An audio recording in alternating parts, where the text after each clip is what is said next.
रोजाना। मैं हूं स्मिता सिंह और चलिए आज बात करते हैं राहुल की भारत जोड़ो यात्रा की। आजकल कांग्रेस की भारत जोड़ो यात्रा चारों ओर चर्चाओं का विषय बनी हुई है।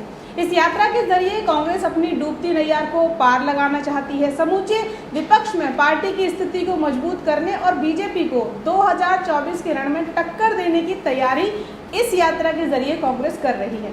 वैसे इस यात्रा का राजनीतिक अर्थ निकाला जाए तो कहीं ना कहीं राहुल गांधी खुद ही पार्टी में खुद की स्थिति को साबित करना चाहते हैं, इसलिए 150 दिन की यात्रा का बीड़ा खुद उठाया है ताकि पार्टी के वरिष्ठ नेताओं के बीच में अपनी क्षमता का लोहा वो मनवा सके। तमिलनाडु के कन्याकुमारी से शुरू हुई ये यात्रा 12 राज्यों और 2 केंद्र शासित प्रदेशों से होकर गुजरेगी। यात्रा का अंतिम पड़ाव होगा जम्मू कश्मीर। ये तो आप सुर्खियों में रोज सुन रही होंगे जब से ये यात्रा शुरू हुई है। बीते कई रोज से ये खूब सुनाई दे रहा है, 7 सितंबर से जब से इस यात्रा की शुरुआत हुई है। लेकिन इतनी लंबी यात्रा का मैनेजमेंट कौन संभाल रहा है?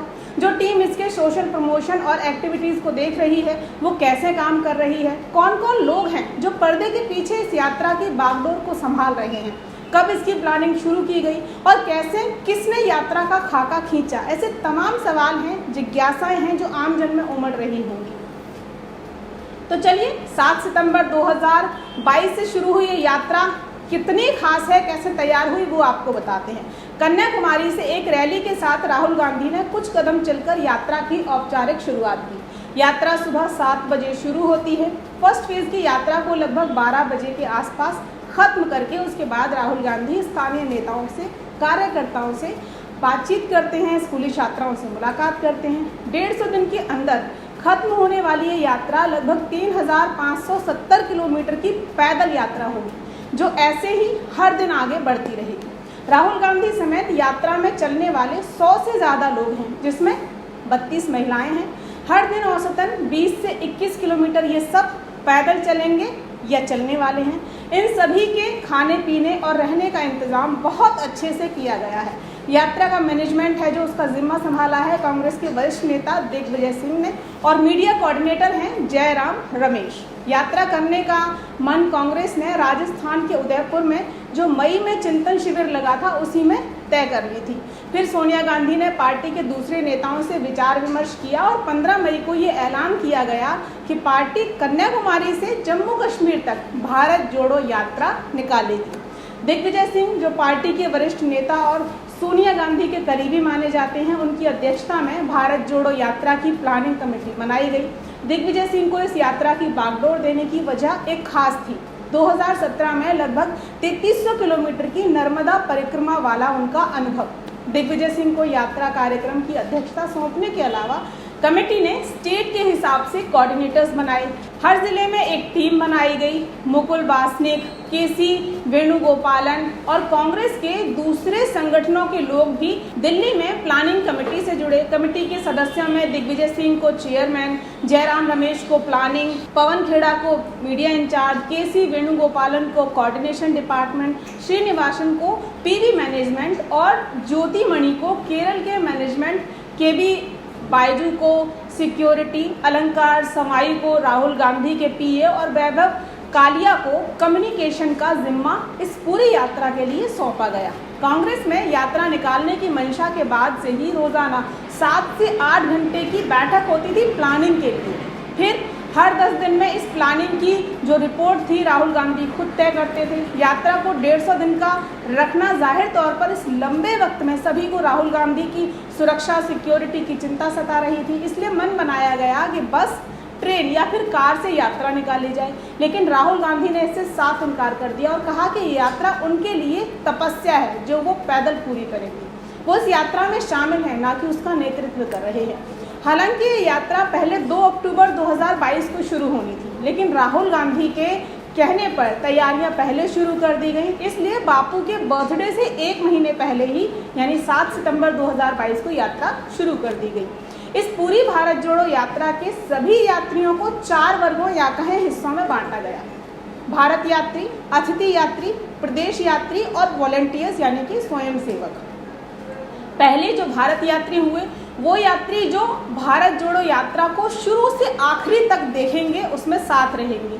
दूसरे हैं अतिथि यात्री, वो यात्री जो उस राज्य से आए हैं जहां से यात्रा नहीं गुजरेगी, लेकिन वो भारत जोड़ो यात्रा का हिस्सा बनते रहेंगे। तीसरे हैं प्रदेश यात्री, ये वो यात्री हैं जो उस यात्रा के होंगे जहां जहां से यात्रा गुजरेगी, जिन जिन प्रदेशों से गुजरेगी ये साथ होंगे। और चौथे हैं वॉलंटियर्स, स्वयंसेवक, तो आपको पता ही है, जो अपनी मर्जी से भारत जोड़ो यात्रा में जुड़ना चाहते हैं, उनका पार्टी ने स्वागत किया है। बता दें कि इस पूरी यात्रा में करीब करीब 60 कंटेनर्स का इस्तेमाल हो रहा है, क्योंकि कंटेनर्स को एक जगह से दूसरी जगह शिफ्ट किया जा सकता है आसानी से, लेकिन टेंट्स को शिफ्टिंग करना थोड़ा इम्पॉसिबल रहता है। इन कंटेनर्स में दैनिक ज़रूरत का सब साजो सामान, बाथरूम, बेड, पंखे, सोफ़ा से लेकर फ्रिज तक सब कुछ मौजूद है, यानी चलता फिरता होटल का कमरा इसे कहा जा सकता है, जो कांग्रेस की भारत जोड़ो यात्रा में साथ चल रहे हैं। खास बात यह है कि इन कंटेनर्स में स्पीकर्स की सुविधा है, तो मंच तैयार करके छोटी मोटी जनसभाओं को आराम से संबोधित किया जा सकता है। ये यात्रा जिस भी राज्य से होकर गुजरेगी, उन राज्यों से पार्टी के नेता भी साथ जुड़ेंगे और वो लोग इन कंटेनर्स में आराम भी कर सकेंगे, इसका भी ध्यान रखा गया है। एक और ख़ास बात ये है कि कंटेनर्स को भी जोन वाइज बांटा गया है। येलो जोन कंटेनर, जिसमें एक सोफ़ा, एक अटैच बाथरूम है, उसमें पूरी यात्रा के दौरान सिर्फ राहुल गांधी रहेंगे। इनमें हर किसी को मिलने की इनसे इजाज़त नहीं होगी। राहुल से सिर्फ पार्टी के नेता या जो दिग्गज नेता हैं वो मिल सकेंगे, या फिर जिनसे राहुल खुद मिलना चाहें उनकी मुलाकात राहुल से इस यात्रा के दौरान हो सकेगी। राहुल की सुरक्षा के मद्देनज़र 4 लेयर सिक्योरिटी, Z+ के तहत CRPF सिक्योरिटी कवर इनको मिला है इसमें। साथ ही पुलिस और कांग्रेस का जो सेवा दल है, पार्टी के जो वॉलंटियर हैं, वो भी उनके साथ रहेंगे।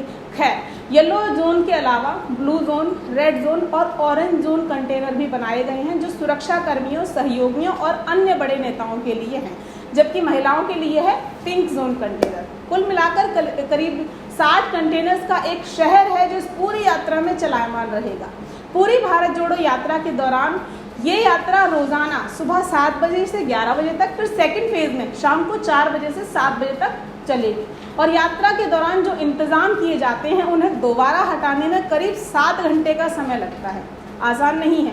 यात्रा चलाने वालों से ज़्यादा टेढ़ी खीर ये मैनेज करने वालों के लिए है। खैर, कन्याकुमारी से कश्मीर तक की पूरी यात्रा के दौरान सबसे ज़्यादा वक्त ये यात्रा जो टोली है, वो क्षेत्रफल की दृष्टि से भारत का सबसे बड़ा राज्य कहा जाने वाला राजस्थान, वहाँ पर लगभग 21 दिन तक रुकेगी। कर्नाटक में भी 21 दिन की यात्रा रहेगी।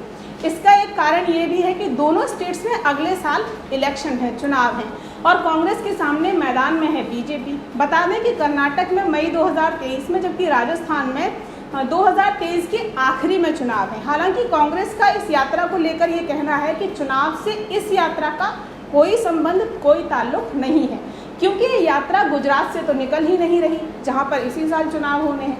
21 दिन के बसर के अलावा केरल में राहुल के इस चलते फिरते गांव, या कहें आधुनिक सुविधाओं से सजे शहर का 18 दिन का बसेरा रहेगा, पड़ाव रहेगा।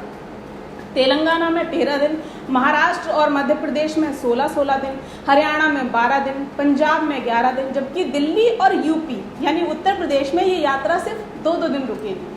वैसे जब से राहुल की भारत जोड़ो यात्रा शुरू हुई है, यानी 7 सितंबर से, उन्होंने भाजपा नेताओं की तमाम कटाक्षों का खूब सामना किया है, कर भी रहे हैं। अब भारतीय कम्युनिस्ट पार्टी ने भी भारत जोड़ो यात्रा को लेकर राहुल गांधी पर निशाना साधा है। हाल ही में एक ट्विटर पर उन्होंने पोस्टर ट्वीट किया है, जिसमें केरल और यूपी दोनों के मैप दिखाए हैं। दोनों राज्यों में राहुल की यात्रा, जैसा मैंने बताया कि 2 दिन रुकेगी, तो उसी पर कटाक्ष किया है, भारत जोड़ो या सीट जोड़ो, strange way to fight BJP RSS। CPI के इस ट्वीट पर कांग्रेस महासचिव जयराम रमेश ने पलटवार करते हुए कहा, जो कि यात्रा का मीडिया कोऑर्डिनेशन डिपार्टमेंट देख रहे हैं, प्लानिंग संभाल रहे हैं, उन्होंने कहा कि यात्रा की योजना कैसे और क्यों बनाई गई है, इस पर अपना जो होमवर्क है उसे थोड़ा बेहतर करिए। भारत जोड़ो यात्रा की आलोचना करने वाले नेताओं हर दिन कांग्रेस की तरफ से भी पलटवार मिल रहे हैं। कांग्रेस महासचिव जयराम रमेश ने दावा किया कि इस यात्रा को मिले जन समर्थन से झूठ की फैक्ट्री भाजपा घबरा गई है। याद हो कि बीते दिनों ही गृह मंत्री अमित शाह ने राहुल को उनकी विदेशी टी-शर्ट को लेकर खूब खींचा था। खैर, वार पलटवार जारी है, और जारी है भारत जोड़ो यात्रा भी। अब देखना ये होगा कि जिस यात्रा में कांग्रेस पार्टी हर दिन एक नया गांव बसा रही है, वो कांग्रेस पार्टी और उसके नेता राहुल गांधी देश की राजनीति में कहां बस पाते हैं, लोगों के मन में कितना बस पाते हैं। क्या फिर से कांग्रेस खुद की भूमिका को सबल बना पाएगी और राहुल गांधी को जिम्मेदार नेता के तौर पर ये यात्रा साबित कर पाएगी? बड़ा सवाल है और जवाब शायद 2024 के लोकसभा चुनाव के नतीजे ही दे पाएंगे कि भारत जोड़ो यात्रा राहुल और कांग्रेस के लिए सही मायनों में कितनी सफल रही। फिलहाल के लिए इतना ही, फिर मिलेंगे आपसे ऐसे ही किसी दिलचस्प मुद्दे के साथ। देखते रहिए देश रोजाना। चैनल सब्सक्राइब नहीं किया है तो सब्सक्राइब करिए, वीडियोस को लाइक और शेयर करते रहिए। नमस्कार।